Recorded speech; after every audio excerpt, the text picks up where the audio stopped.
संत तुकाराम महाराज, उनका एक अभंग। वो अभंग केवल नास्तिक लोगों की निंदा नहीं करता, बल्कि यह मानव जीवन का वास्तविक उद्देश्य क्या है और आध्यात्मिक रूप से समृद्ध जीवन कैसे जिया जाता है, यह सिखाता है। संत तुकाराम महाराज अपनी हर पंक्ति के माध्यम से एक गहरा आध्यात्मिक सत्य प्रकट करते हैं। स्मशानते भूमि प्रेत रूप जन, वह भूमि शमशान के समान है और वहां के लोग प्रेत के समान हैं। इस चरण में संत तुकाराम महाराज भौतिक और आध्यात्मिक स्थिति के बीच मौलिक अंतर को स्पष्ट करते हैं। स्मशान या शमशान केवल मृत शरीर जलाने का स्थान नहीं है, बल्कि यह जीवनहीनता, चैतन्यहीन स्थिति, विनाश और खालीपन का एक आध्यात्मिक प्रतीक है। जिस भूमि पर या जिस समाज में ईश्वरीय नामस्मरण, भक्ति का घोष और निस्वार्थ परोपकार का कार्य नहीं होता, वह भूमि कितनी भी समृद्ध क्यों न हो, आध्यात्मिक दृष्टि से वह शमशान के समान ही निर्जीव और उजाड़ होती है। वहां कोई सकारात्मक ऊर्जा या आत्मिक विकास नहीं होता। प्रेत रूप जन का अर्थ है केवल भौतिक शरीर धारण करके जीने वाले, लेकिन आत्मिक स्तर पर सोए हुए या मृत लोग। मनुष्य को यह शरीर केवल खाने पीने या इंद्रिय सुख भोगने के लिए नहीं मिला है।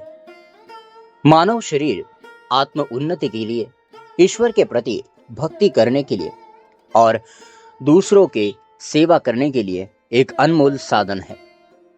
जो लोग केवल देह बुद्धि यानी मैं यह शरीर हूं, इस विचार से जीते हैं, उन्हें अपनी आत्मा की शक्ति या जीवन के वास्तविक उद्देश्य का ज्ञान नहीं होता। उनकी चेतना वासना, मोह, अहंकार और स्वार्थ से पूरी तरह ढकी होती है, जिससे वे जीवित होते हुए भी अपनी आत्मा का अनुभव नहीं कर पाते।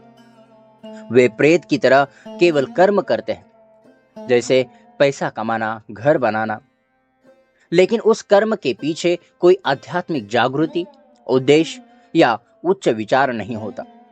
इसीलिए उनका जीवन निरर्थक रहता है। कल्पना कीजिए कि एक अत्यंत सुंदर और सुसज्जित मंदिर है। उसकी दीवारें सुंदर नक्काशी से सजी है, दरवाजे नक्शीदार है, लेकिन अंदर कोई मूर्ति नहीं है, कोई पुजारी नहीं, घंटी की आवाज नहीं है, अगरबत्ती की सुगंध नहीं है और कोई भक्त वहां आता भी नहीं है। यह मंदिर बाहर से कितना भी भव्य क्यों न दिखे, उसका मूल उद्देश्य खो गया है। वह बस एक खाली इमारत है। उसी तरह मानव देह एक पवित्र मंदिर है, जिसमें आत्म रूपी देव और सेवा भक्ति रूपी पूजा होनी चाहिए। लेकिन जब लोग यह पूजा नहीं करते, तो उनका शरीर भले ही जीवित हो, आध्यात्मिक रूप से वह उस खाली मंदिर या शमशान के समान ही निर्जीव और उद्देश्यहीन रहता है। सेवा भक्तिहीन ग्रामवासी, वे गांव के निवासी सेवा और भक्ति से दूर है। पहले चरण से गहराई से जुड़ा यह चरण शमशान और प्रेत रूप स्थिति का मूल कारण स्पष्ट करता है। तुकाराम महाराज कहते हैं कि ये गांव के निवासी यानी समाज के लोग सेवा भक्तिहीन है। यहाँ पर सेवा यह केवल शारीरिक सेवा नहीं है, बल्कि यह निस्वार्थ कर्मयोग का प्रतीक है। सब भूतों में भगवान की भावना से दूसरों के लिए जीना, समाज के लिए कुछ निस्वार्थ भाव से देना, जरूरतमंदों की मदद करना, प्रकृति की रक्षा करना ही सच्ची सेवा है। सेवा करने से अहंकार कम होता है, मन विशाल होता है और आत्मा को शुद्धि मिलती है। भक्ति यह केवल मंदिर जाकर पूजा करना, तीर्थ यात्रा करना या कर्मकांड करना नहीं है, बल्कि यह ईश्वर पर दृढ़ श्रद्धा रखना, उसके साथ एक होने की तड़प रखना और उसके नाम गुणों का निरंतर स्मरण करना है। भक्ति से मन शुद्ध होता है, चित्त शांत होता है, जीवन में सकारात्मकता आती है और व्यक्ति को आंतरिक आनंद मिलता है। जिन ग्रामवासी यानी समाज के व्यक्तियों में इस सेवा और भक्ति का अभाव होता है, उनका जीवन केवल स्व केंद्रित हो जाता है। वे सिर्फ अपनी जरूरतें, अपना सुख और अपना स्वार्थ देखते हैं। वे लेने वाले होते हैं, देने वाले नहीं। ऐसे जीवन से आध्यात्मिक ऊर्जा गायब हो जाती है और इसीलिए वे शमशानवत और प्रेत रूप बन जाते हैं। उनका समाज केवल व्यक्तियों का समूह होता है, उसमें आत्मिक एकता नहीं होती। कल्पना कीजिए कि एक उपजाऊ जमीन है, उसमें अच्छी फसल आने के लिए किसान सही समय पर बीज बोता है, पानी देता है, खाद डालता है और खरपतवार हटाता है। अगर किसान यह सब न करके बस जमीन को देखता रहे तो वहां अच्छी फसल नहीं आएगी। इसके विपरीत जमीन खरपतवार और अनुपयोगी पौधों से भर जाएगी। इसी तरह मानव जीवन एक उपजाऊ खेत है। सेवा और भक्ति इस खेत के लिए आवश्यक पानी और खाद है। अगर हम यह खाद और पानी नहीं देते तो हमारा जीवन रूपी खेत केवल स्वार्थ और अज्ञान रूपी खरपतवार से भर जाता है, जिससे कोई आत्मिक विकास नहीं होता और जीवन नीरस बन जाता है। बरती लपोट श्वानाचिया परी, वे कुत्तों के समान अपना पेट भरेंगे। यह चरण मानव जीवन के मूलभूत उद्देश्य की अत्यंत कठोर लेकिन सत्य तुलना करते हैं। श्वानाचिया परी पोट भरने का अर्थ है केवल शारीरिक जरूरतों को पूरा करना, किसी भी नैतिक मूल्य, कृतज्ञता या आध्यात्मिक उद्देश्य के बिना। श्वान यानी कुत्ता केवल भूख के लिए खाता है। उसे भोजन की पवित्रता या उसके पीछे के श्रम का ज्ञान नहीं होता। वह सिर्फ खाना और पेट की भूख शांत करना ही अपना कार्य समझता है। संत तुकाराम महाराज इसके माध्यम से मानव जीवन में विवेक, बुद्धि और आत्मचिंतन के अभाव को रेखांकित करते हैं। मनुष्य को मिली बुद्धि और चेतना उसे केवल पेट भरना इस क्रिया से ऊपर उठाती है। मनुष्य यह सोच सकता है कि क्या खाऊं, कितना खाऊं, किस लिए खाऊं, किसे दूं।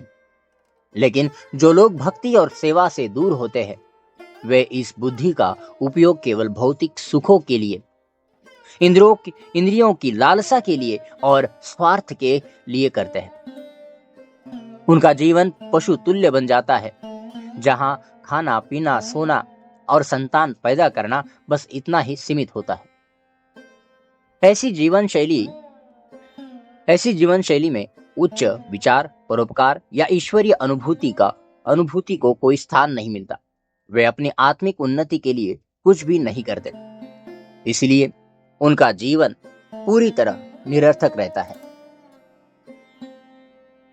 कल्पना कीजिए कि एक आदमी को एक बड़े शहर में नौकरी करने और ज्ञान प्राप्त करने का अवसर मिलता है, लेकिन वह वहां जाकर सिर्फ भिखारी बनकर जो मिले वह खाकर दिन गुजारता है। वह उस अवसर का उपयोग अपने जीवन को सुधारने या ज्ञान प्राप्त करने के लिए नहीं करता। उसका जीवन उस बड़े शहर के एक कुत्ते जैसे हो जाता है, जिसे उस शहर की भव्यता या वहां उपलब्ध अवसरों का ज्ञान नहीं होता।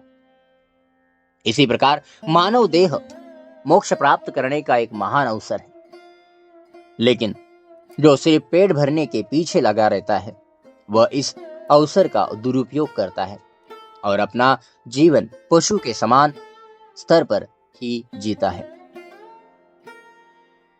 वस्ती दिली घरी यमदूता, उन्होंने अपने घर में यमदूतों को निवास दिया है। यह अभंग का ध्रुवपद यानी मुख्य भाग है और यह अत्यंत गहरा आध्यात्मिक अर्थ व्यक्त करता है। घरी यमदूतांना वस्ती देने का अर्थ केवल मरने के बाद यमदूत आएंगे ऐसा नहीं है, बल्कि जीवित रहते हुए ही जीवन में दुख, अशांति, चिंता, भय, रोग और नकारात्मक ऊर्जा को निमंत्रण देना। ये यमदूत बाहर से नहीं आते, बल्कि व्यक्ति के मन में ही निवास करते हैं। घर केवल भौतिक घर नहीं है, बल्कि यह मन और आत्मा का प्रतीक है। जब व्यक्ति सेवा और भक्ति से दूर रहता है, तब उसके मन में लोभ, क्रोध, ईर्ष्या, अहंकार, वासना, भय, अज्ञान जैसे नकारात्मक भाव और दुर्गुण बढ़ते हैं। ये भावनाएं ही यमदूतों के समान है। वे व्यक्ति को लगातार आंतरिक संघर्ष, मानसिक परेशानी और शारीरिक बीमारियों से ग्रसित करती है। ऐसे व्यक्तियों को कभी भी सच्ची शांति, संतोष या आनंद नहीं मिलता। ये यमदूत उसके जीवन से आनंद, प्रेम और सकारात्मकता छीन लेते हैं, जिससे उसका जीवन नरक तुल्य बन जाता है। भले ही वह अभी भी शारीरिक रूप से जीवित क्यों न हो, यह स्थिति जीवित रहते हुए ही नरक की यातना भोगना जैसा है, क्योंकि उसका मन लगातार अशांति में रहता है। सोचिए कि एक व्यक्ति अपने बगीचे में जहरीले सांप और बिच्छू पाल रहा है, उन्हें खाना खिला रहा है, उनकी देखभाल कर रहा है। यह व्यक्ति भले ही कहे कि ये मेरे दोस्त है, लेकिन वे कभी न कभी उसे डसेंगे ही। इसी तरह हमारा मन एक बगीचा है। अगर हम उसमें प्रेम, दया, सेवा, भक्ति रूपी फूल नहीं लगाते, बल्कि लोभ, ईर्ष्या, क्रोध रूपी जहरीले सांप पालते हैं, तो वे हमें ही डसेंगे। ये सांप यानी यमदूतों जैसे कष्ट, चिंता और दुख जो हमें लगातार आंतरिक रूप से सताते रहेंगे। बाहर से हमें भले ही कोई परेशानी न दिखे, लेकिन हमारे मन की यह यमदूत रूपी नकारात्मकता हमें कभी सुखी नहीं होने देती। अपूज्य लिंग तेथे अतीत न घेथारा, अपूज्य लिंग तेथे अतीत न घेथारा। जहां ईश्वरीय तत्व की पूजा नहीं होती, वहां अतिथि यानी सत्पुरुष को ठिकाना नहीं मिलता। इस चरण में संत तुकाराम महाराज आध्यात्मिक पवित्रता के अभाव से होने वाले सामाजिक और आंतरिक परिणामों को स्पष्ट करते हैं। अपूज्य लिंग का अर्थ है जहां ईश्वरीय तत्व को, शिव का लिंग ईश्वरीय चैतन्य का प्रतीक है, या सत्य, धर्म और नैतिकता जैसे मूल्यों का सम्मान नहीं किया जाता। ऐसे व्यक्ति का मन या ऐसा समाज जहां देव या धर्म को नहीं माना जाता, जहां सत्कर्म का महत्व नहीं होता, वहां ईश्वरीय चैतन्य का स्थान नहीं होता। अतीत न घेथारा का अर्थ है अतिथि, विशेषकर संत, ज्ञानी या सकारात्मक विचारों वाले पवित्र मन के लोग ऐसे स्थान पर नहीं रुकते। आध्यात्मिक दृष्टि से संत सज्जन शुद्ध और पवित्र ऊर्जा के वाहक होते हैं। उन्हें ऐसी जगह, व्यक्तित्व या समाज में शांति, संतोष या अपने विचारों के लिए उचित वातावरण नहीं मिलता, जहां नकारात्मकता और केवल भौतिकता भरी हुई है। उनके उच्च विचार, उनका ज्ञान, उनकी पवित्रता ऐसे अपवित्र स्थान पर टिक नहीं सकती। इसका अर्थ यह है कि जब किसी व्यक्ति के मन में भक्ति, सेवा और नैतिकता की जगह नहीं होती, तो उसकी और सकारात्मक ऊर्जा या उच्च विचार आकर्षित नहीं होते।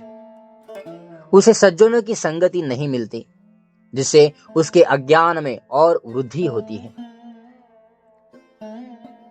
कल्पना कीजिए कि एक सुंदर और स्वच्छ तालाब है, जहां कई पक्षी, जानवर पानी पीने आते हैं और शांति महसूस करते हैं। लेकिन अगर वह तालाब गंदा हो जाए, बदबू आने लगे और उसमें जहरीली चीजें मिल जाए, तो वहां कोई पक्षी या जानवर पानी पीने नहीं आएगा। इसी तरह मन एक पवित्र तालाब है। अगर हम उसे ईश्वरीय तत्व, सत्य, प्रेम जैसे पवित्र विचारों से साफ नहीं रखते, तो उसमें नकारात्मक विचार और दुर्गुण रूपी गंदगी जमा हो जाती है। ऐसे गंदे तालाब मन में कोई भी अतीत, सज्जन विचार या सद्गुण ठिकाना नहीं लेते। ऐसे बस्ती चोरा कंटकांची, ऐसी जगह चोरों और कांटों का निवास होती है। पिछले चरण से जुड़ा यह चरण स्पष्ट करता है कि पवित्रता और अच्छाई के अभाव में क्या बढ़ता है। चोर केवल भौतिक चीजें चुराने वाले नहीं हैं, बल्कि वे हमारी आंतरिक शांति, आनंद, आत्मविश्वास और आत्मिक शक्ति चुराने वाले दुर्गुणों के प्रतीक हैं, जैसे लोभ, ईर्ष्या, क्रोध, वासना, कपट, धोखेबाजी।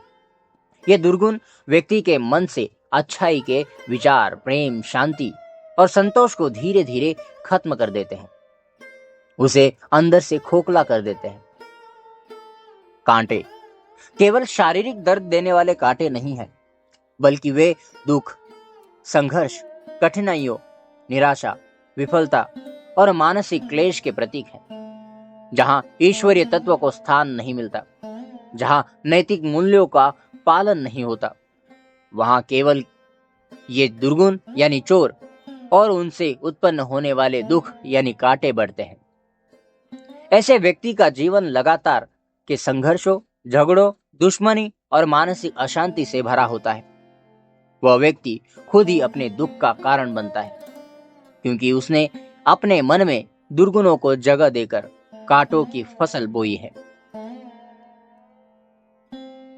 सोचिए कि एक खेत में अच्छी फसल आने के लिए बहुत मेहनत की गई, लेकिन कुछ सालों बाद खेत में केवल कांटेदार झाड़ियां, जहरीले पौधे और खरपतवार बढ़ने लगे।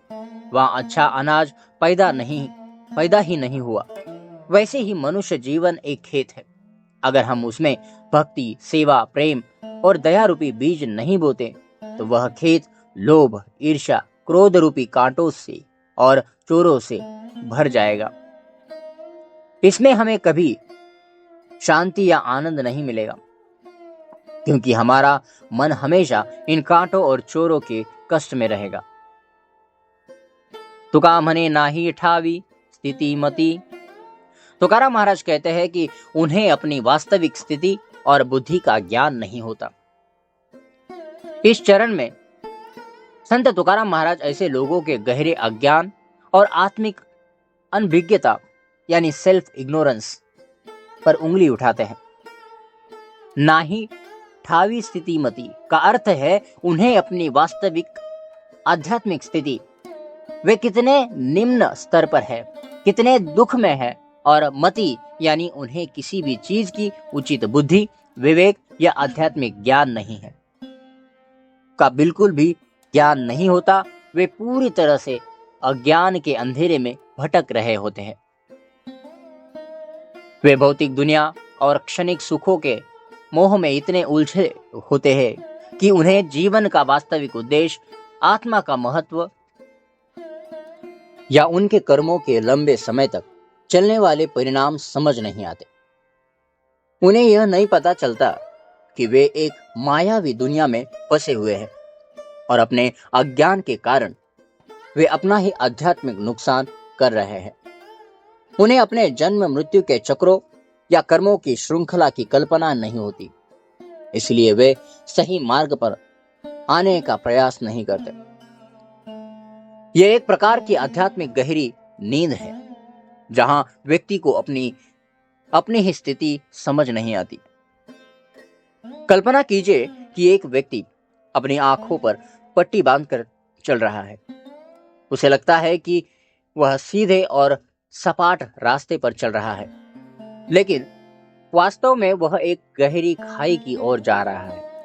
उसे कोई आंखें खोल कहे भी तो वह सुनता नहीं, क्योंकि उसे लगता है कि उसे सब कुछ दिख रहा है।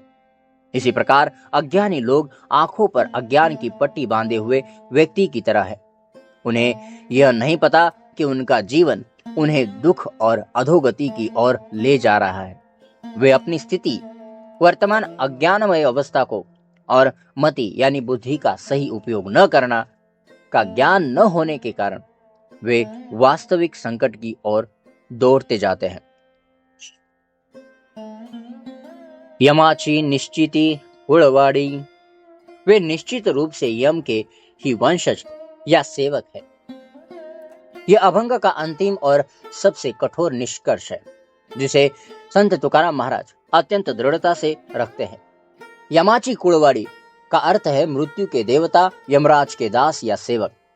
कुड़वाड़ी का अर्थ है परंपरानुसार किसी मालिक की सेवा में रहने वाला या उस कुल का वंशज या प्रजा।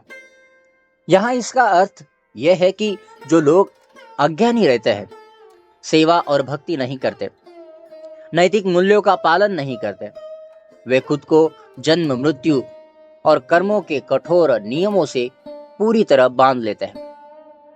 उन्हें मोक्ष या मुक्ति नहीं मिलती, क्योंकि उनके कर्म उन्हें लगातार जन्म मृत्यु के चक्र में यानी पूर्व जन्म में पुनर्जन्म में घुमाते रहते हैं। उन्हें अपने बुरे कर्मों का फल विभिन्न योनियों में या दुख के रूप में भुगतना पड़ता है। वे हमेशा यमराज के राज्य में फंसे रहते हैं और उसे ही सेवा देते हैं, यानी उसके नियमों और दंड के शिकार होते हैं, क्योंकि उन्हें उससे बाहर निकलने का रास्ता नहीं मिल पाता या पता नहीं होता। यह एक आध्यात्मिक शाप ही है कि मनुष्य देह, जो मोक्ष के लिए एक दुर्लभ अवसर है, मिलने के बाद भी उसने उसका सदुपयोग न करने वह बार बार दुख के फेरे में फंसता है। कल्पना कीजिए कि एक धनी राजा का पुत्र है जिसे सभी सुख सुविधाएं उपलब्ध है और वह राज्य का वारिस है, लेकिन वह राजसी नियमों का पालन ही नहीं करता, अपने कर्तव्यों की अनदेखी करता है और केवल व्यसनों और बुरी संगति में लिप्त रहता है। इससे राजा उसे महल से बाहर निकाल देता है और उसे एक सामान्य गुलाम का जीवन जीना पड़ता है। वो राजा का पुत्र होते हुए भी अब गुलाम बन गया है। इसी प्रकार मनुष्य मूलतः परमात्मा का अंश है। वह राजकुमार के समान है और उसे मोक्ष का राज्य प्राप्त करने का अधिकार है, लेकिन जब वह सेवा, भक्ति और ज्ञान जैसी राजसी नियमों की अनदेखी करता है तो वह यमराज का गुलाम यानी कुड़वाड़ी बन जाता है और जन्म मृत्यु के दुख में फंस जाता है। इस अभंग के माध्यम से संत तुकाराम महाराज केवल नास्तिक लोगों को संबोधित नहीं करते, बल्कि वे हर इंसान को आत्मनिरीक्षण करने और अपने जीवन का वास्तविक उद्देश्य समझने के लिए प्रेरित करते हैं। वे नामस्मरण, सेवा और भक्ति की त्रिसूत्री माध्यम से आध्यात्मिक उन्नति का मार्ग दिखाते हैं, ताकि मनुष्य यमदूतों और कांटों के जीवन से बाहर निकलकर सही मायने में शांतिपूर्ण और आनंदमय जीवन जी सके। यह केवल भौतिक अस्तित्व नहीं, बल्कि आत्मिक समृद्धि का जीवन है।